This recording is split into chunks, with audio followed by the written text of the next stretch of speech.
Welcome to Healthy Life. I'm Dr. Timothy Johnson. Our first topic today is so-called heartburn. Our guest is Dr. Jutabha, Associate Professor of Medicine in the Division of Digestive Diseases at UCLA Medical School. He joins us from our Los Angeles Bureau. Welcome, Dr. Jutabha.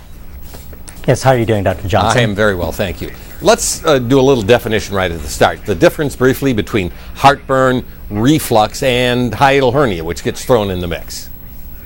Well, reflux and heartburn are one and the same.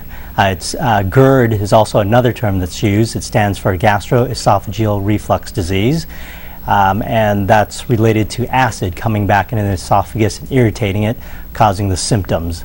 As far as hiatal hernia is concerned, that's an anatomic definition, which means a weakening in the diaphragm where the stomach slides up into the chest, up in the esophageal region, which is a risk factor for reflux disease.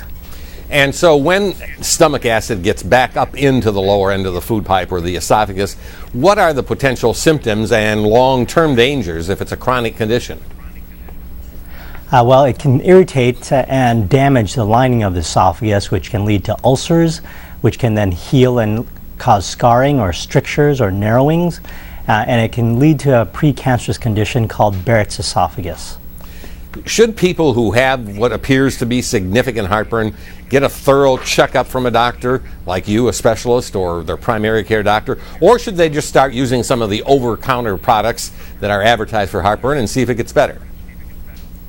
Well, heartburn is such a very common condition. It's related to a number of different factors. Food is a risk factor, as well as activity, as well as weight. And so that I would say that for most people who have rare occasions of heartburn, they can just go to the drugstore, get over-the-counter medications.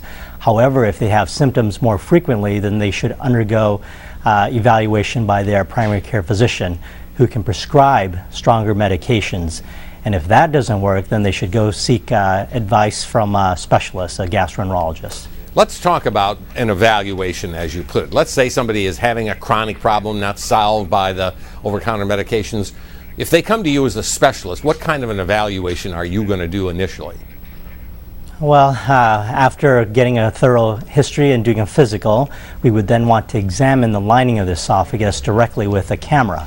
And there are a number of different ways that we can do that. The standard way is endoscopy, where we have a tube that has a light and a channel at the end of it, and we can actually go down there, examine the esophagus, and take specimens. Nowadays, there are new diagnostic modalities that can be used. One of them is actually PillCam endoscopy. And I understand you have that with you, so we can get some idea of what you're talking about if you'll just hold it up. When you say PillCam, it's obviously a pill with a camera in it. How does it work? Exactly. And so what it is, it's got two cameras on either end, as you can see here, and it takes 7 pictures a second on either end, so 14 pictures a second. You swallow the capsule, and then it transmits the picture to a data recorder, which is then downloaded, and then we can view the images. So rather than having that tube down the throat, you just swallow the capsule and we'll get very high quality images. And I must say that I actually swallowed this once as a part of a story recently. A very easy procedure. So easy, in fact, that I worry that maybe there will be a temptation to do it on almost everybody who walks in the office. How do you decide who really needs this PillCam screening and who can wait to see what develops? Well, I think it's really a clinical judgment, and that's why you should seek advice from your physician first. The procedure itself is relatively safe, and so that as a screening tool, it's an ideal procedure.